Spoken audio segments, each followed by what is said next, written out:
என்னுடன் பயணித்து வரும் ஆன்மீக நண்பர்களுக்கு இன்னைக்கு நான் போட போற ரெக்கார்டிங் அன்னபூர்ணா ஆஃப் ஆந்திர பிரதேஷ் அப்படின்னு ஒரு பட்டம் வாங்கின டொக்க சீத்தம்மா அப்படிங்கிற ஒரு ஸ்திரீயை பத்தி. இவ லங்கல கன்னாவரம் அப்படின்னு ஒரு இடத்துல ஆந்திர பிரதேஷ்ல இருக்கு. அந்த இடத்துல வாழ்ந்த ஒரு லேடி இவாளை பத்தி சொல்லணும் அப்படின்னா இவாளுக்கு ஒரு சிலையே இருக்கு. அவ்வளோ ஒரு பெருமையை ஆந்திர பிரதேஷ்க்கு பெருமை வாங்கி கொடுத்த ஒரு ஸ்திரீயை பற்றி இந்த ரெக்கார்டிங்கில் நான் சொல்ல போகிறேன். சில பேரோட பிறப்பு அந்த ஊருக்கே பெருமையை வாங்கி கொடுக்கும். இப்போ லால்குடி ஜெயராமன் அப்படின்னாக்க லால்குடி அவர் மூலமாக Lalgudi all over the world famous ஆயிடுது இல்லையா? அந்த மாதிரி ஒரு கன்னாவரம் அப்படின்னா டொக்க சீத்தம்மா அன்னதானம் அப்படிங்கிற ஒரு பேரும் புகழ் புகழ் ரெண்டுத்தோடையும் அவள் வாழ்ந்தா. இது வாழ்ந்த பீரியட் 1891, 1905, 1910 அந்த மாதிரி பீரியடில். அந்த டயத்தில் கிராம வாழ்க்கையெல்லாம் எப்படி இருந்தது அப்படின்னா, ஒரு 65 வயசுக்கு மேலே இருக்கிறவா கண்டிப்பாக நான் சொல்ல போகிற விஷயங்களோட அவள் ரிலேட் பண்ணிக்க முடியும். அந்த நாளில் நம்மளாம் சின்ன குழந்தையில இருந்தபோது 40s 50ஸ்லாம் எப்படி இருந்ததுன்னா, நம்ம தானங்கள் தர்மங்கள் இதெல்லாம் வாழ்க்கையோட நமக்கு பணஞ்சிருந்தது. குடுகுடுப்பக்காரன்னு ஒருத்தன் வருவான், அவன் துணி வாங்கிட்டு போயிடுவான். ராப்பிச்சக்காரன்னு ஒருத்தன் சாப்பாடு வாங்கிட்டு போவான். அது தவிர கோவில் ஏதாவது ஃபங்க்ஷன் இருந்ததுன்னா நம்ம வீட்டுக்கு கெஸ்ட் வருவா. அது மாதிரி நம்மளும் வேற ஊருக்கு போனோம்னா தங்குவோம். அப்பெல்லாம் ஹோட்டல்ஸ் ஜாஸ்தி இருக்கல, சத்திரங்கள் இருந்தது. ஆனால் அந்த சத்திரங்கள் எப்படி இருக்கும்னா ஒரு டைமிங்ஸ் இருக்கும். அப்புறம் சில சில குலம் மதம் அந்த மாதிரி சார்ந்த பீப்புளுக்கு தான் அப்பெல்லாம் அப்படிதான் இருந்தது. இவ இருந்த ஊர் இந்த கன்னாவரம்ங்கிற ஊர் ஒரு ஜங்ஷன் மாதிரி. பிரயாணிகள்லாம் ஒரு இடத்துல இறங்கி இந்த இடத்துல இறங்கி அடுத்த ஊருக்கு போவா. ஆக்சுவலாக அப்போல்லாம் மாடர்ன் டிரான்ஸ்போர்ட்லாம் இருக்காது இல்லையா? அதனால நடந்தே போக வேண்டி வரும், இல்லைன்னா போட்டில் போக வேண்டி வரும். அந்த மாதிரி ரொம்ப ஸ்லோ மூமெண்ட் தான். அந்த பீரியட்ல தான் இந்த கதை இந்த நிகழ்ச்சிலாம் நடந்திருக்கு. டொக்க சீத்தம்மா அப்படின்னு பேசும்போது அவ பிறந்த வீட்டில் அவ அம்மா இவளுக்கு 6 வயசு இருக்கும்போதே அவன் அம்மா செத்து போய்ட்றா. அதனால அப்பாவோட சேர்ந்து இவ குடும்ப பொறுப்புகளை இவளே நிர்வகிக்க வேண்டி வந்துடுத்து. அதுக்கப்புறம் அப்படி வளர்ந்து அந்த ஒரு இவ வீட்லயே ஒரு அன்னதான கான்செப்ட் இருந்திருக்கு. அப்படி கொஞ்சம் வளர்ந்து வரும்போது அந்த நாளெல்லாம் சீக்கிரமே கல்யாணம் பண்ணுவா இல்லையா?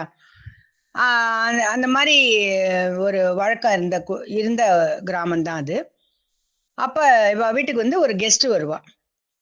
கெஸ்ட் வந்துட்டு அவ அப்பா பார்க்கறதுக்காக வருவார். ஆனால் அவள் அப்பா இல்லை. இவ அவரை நல்லா கவனிச்சு அனுப்புவோம்.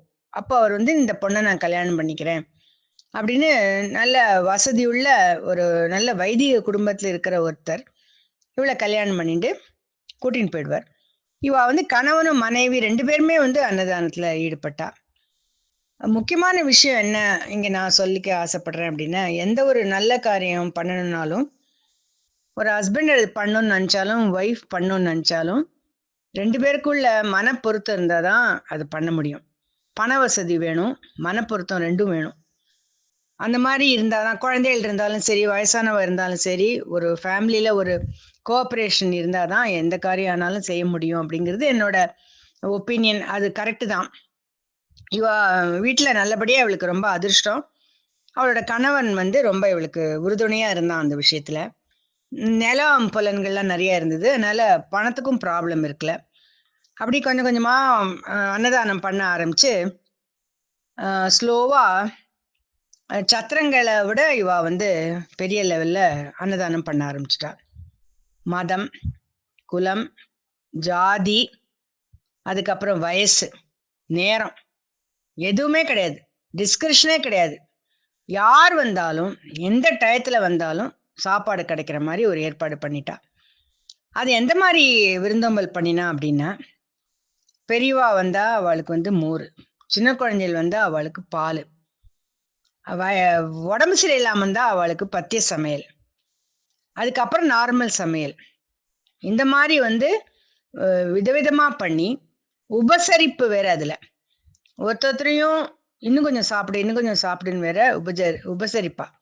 அந்த அளவு வந்து அவ ஒரு இன்வால்வ்டா அந்த அன்னதானத்தை பண்ணினா. இப்ப இப்போ அன்னதானம் பண்ணும்போது நிறையா விதங்கள் இருக்கு. நிறைய சமைச்சு வச்சுட்டு ஒரு இடத்துல வைக்கலாம். யாரையோ விட்டு பரமாற சொல்லலாம். அந்த மாதிரி எவ்வளவோ நம்ம கேள்விப்பட்டிருக்கோம், பார்த்துருக்கோம். ஆனா பர்சனலா எல்லாத்துலயும் இன்வால்வ் ஆகி அது ஒரு பெரிய என்ன சொல்றது, அது ஒரு கோல் மாதிரி வச்சுட்டு அவ்வளவு இதா பண்ணினா. ஒரு சீரியஸா அதை எடுத்துட்டு ஒரு ஃபோக்கஸ் வச்சுட்டு பண்ணினா. அதுக்கப்புறம் அவளோட அன்னதானம் இதெல்லாம் இந்த இது வந்து ஹஸ்பண்ட் ஒய்ஃப் 2 பேரும் சேர்ந்து பண்ண பண்ண அக்கம் பக்கத்துல எல்லாருக்கும் தெரிய ஆரம்பிச்சது. அதுக்கப்புறம் நிறைய பேர் வரவும் ஆரம்பிச்சா. அதுக்கப்புறம் ஒரு டைம்ல வந்து நிறைய விஷயங்கள் இருக்கு இவளை பத்தி சொல்லணும்னா. ஆனா நான் கொஞ்சம் தான் சொல்றேன் இந்த ரெக்கார்டிங்ல. ஒரு டைம் வந்து ஒரு தொத்து வியாதி உள்ள ஒரு பர்சன் வந்து சாப்பிட வரும்போது எல்லாருமே பயப்பட்டா, ஐயோ இவருக்கு சாப்பாடு போடுறாளே, எல்லாருக்கும் வந்துருமேன்னு சொல்லிட்டு இவ என்ன பண்ணினா, டொக்கா சீத்தம்மா பக்கத்துலயே வீடு எடுத்துட்டா. 3 மாசம் வந்து அவனோட உடம்ப சரி பண்ணி அப்புறம் அவ வந்து அவனை வந்து ஊருக்கு அமுச்சு வச்சா. அதுக்கப்புறம் அந்த ஊர்ல இருந்த ஒரு ராஜாவும் அவனோட திவானும் மாறு வேஷத்துல வந்து இவாளை வந்து பரீட்சை பண்ணணும் அப்படின்னு சொல்லிட்டு வரா. ஆனா அந்தஸ்து இடம் கொடுக்கல அவளுக்கு. இங்க வந்து எப்படி சாப்பிடுறது அப்படின்னு யோசிச்சுட்டு, எனக்கு உடம்பு சரியில்லை அப்படின்னு இந்த ராஜா வந்து ஏதோ சொல்லி எஸ்கேப் ஆயிடலாம் அப்படின்னு பார்ப்பான். டொக்கா சீத்தமா உடம்பு சரியில்லையா, அதனால என்ன நான் அவனுக்கு பத்திய சாப்பாடு போடுறேன் அப்படின்னு சாப்பாடு போட்டு அனுப்புவா. ஸோ அந்த ராஜாவுக்கு வந்து ரொம்ப நம்ம தப்பு அபிப்பிராயம் வச்சுனோம் பத்தியா அப்படின்னு நல்ல ஒரு ஒப்பீனியனோட அவ 2 பேரும் திரும்பி போவா. அதுக்கப்புறம் இப்படி சாப்பாடு போட்டு போட்டு போட்டு நேரம் காலம் இல்லாம ஜனங்கள் எவ்வளவு பேர் வந்தாலும் இல்லைன்னு சொல்லாம பண்ணி பண்ணி எங்கேயுமே போக முடியாத போயிடுத்து அவளுக்கு. அப்போ ஒரு நாளைக்கு வந்து கோயிலுக்கு போலான்னு இவ கிளம்பினா. சீத்தம்மா காரு அந்தர்வேதின்னு ஒரு இடத்துல லக்ஷ்மி நரசிம்ம டெம்பிள் கோவில் இருக்கு, அங்க கிளம்புறா. அங்க போகணுன்னு கிளம்பிட்டா. போற வழியில ஒரு இடத்துல உட்காந்துருக்கா. அப்போ ஒரு கல்யாண பார்ட்டி வருது. அங்க அந்த குழந்தையெல்லாம் அரகுற பசி, பிரயாணம் அலுப்பு, சாப்பாடு வேணும்னு அழறுது. அப்ப அங்க பெரியவாள்லாம் என்ன சொல்வான்னா, இரு கன்னாவரம் இன்னும் கொஞ்ச தூரத்துல தான் இருக்கு, டொக்கா சீத்தம்மாக்கார் வீட்டுக்கு போயிடலாம், அங்க சாப்பாடு கிடைக்கும் நமக்கு அப்படின்னு பேசுறது இவ காதுல விழுந்துரும். இவ உடனே கோவிலுக்குள்ளேயே போகமாட்டா. அவளோட தரிசனமும் கேன்சல். நேரா வீட்டுக்கு போயிட்டு இவாள்லாம் கிளம்பி வரத்துக்குள்ள அவ சமைச்சு ரெடி பண்ணி வச்சிருப்போம். அதுக்கப்புறம் ஒரு சமயம் இந்த கோதாவரி ரிவர்ல ஃப்ளட்ஸு அடிக்கடி வரும் இல்லையா. ரிவர் இருந்ததுன்னா இந்த மாதிரி எல்லாம் ரொம்ப சகஜம். ஃப்ளட்ஸில் வந்து ஒருத்தர் மாட்டின்ட்டு குளிர் ஒரு பக்கம், பசி ஒரு பக்கம்.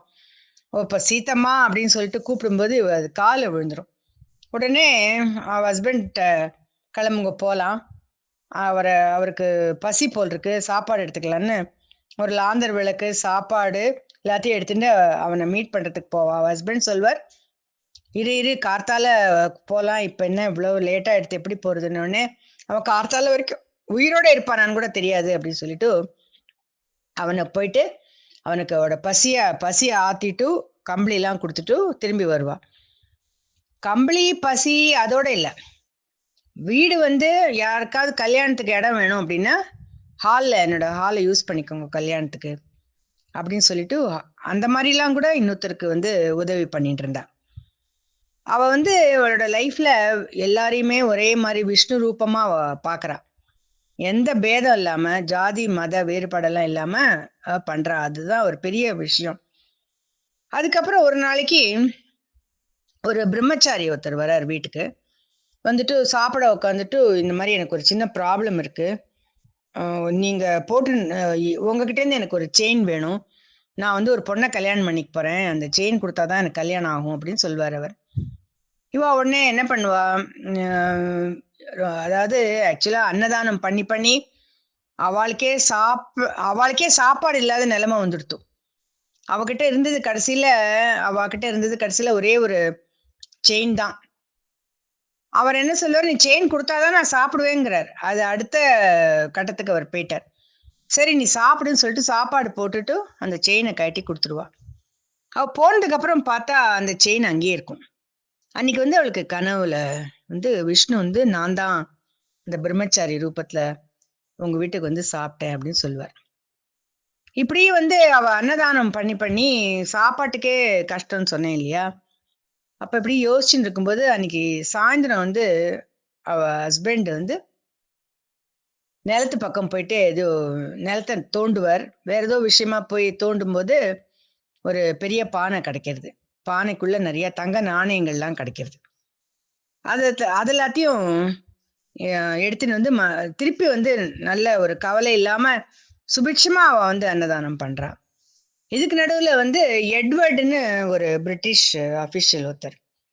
அவர் இவாளோட பேரெல்லாம் கேள்விப்பட்டு இவள்கிட்ட இருந்து ஆசீர்வாதம் வாங்கிக்கணும் இந்த லேடி கிட்ட இருந்துன்னு சொல்லிட்டு ஆளை அனுப்புவார் இவ இருந்த இடத்துக்கு.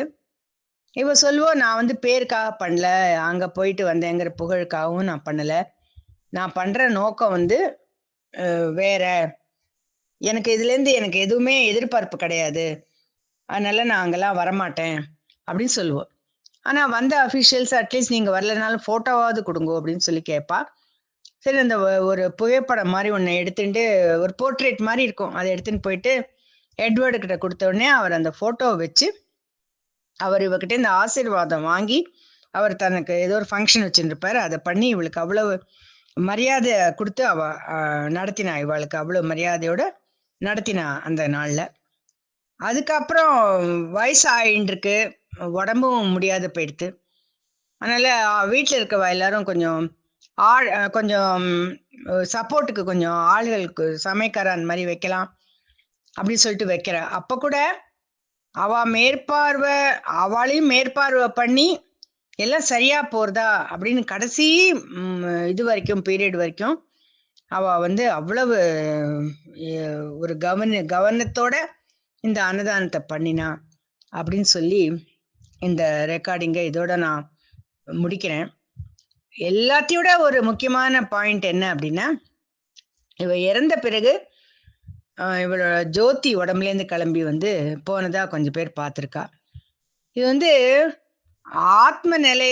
ஆத்ம சாட்சாத்காரம் ஆன பகவான் ரமணரோட சமாதிக்கு அப்புறம் அதே மாதிரி ஜோதி பார்த்ததாக சில குறிப்புகளோ இல்லை அந்த மாதிரி சில விஷயங்கள் நான் உபன்யாசத்துல கேட்டிருக்கேன். அந்த லெவல் இவ அடைஞ்சிருக்கா. அதாவது எல்லார்ட்டையும் ஒரு பிரம்மஸ்வரூபத்தை இவ பார்க்க ஆரம்பிச்சனால அந்த மாதிரி ஒரு ஸ்டேட்டஸ்க்கு அவ போயிருக்காளா அப்படிங்கிறது அப்படின்னு எனக்கு தோன்றது.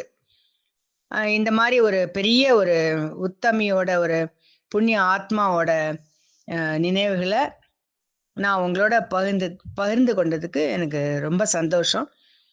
இதே மாதிரி ஒரு ரெக்கார்டிங்கோட நான் உங்களை எல்லாரும் திருப்பி சந்திக்கிறேன்.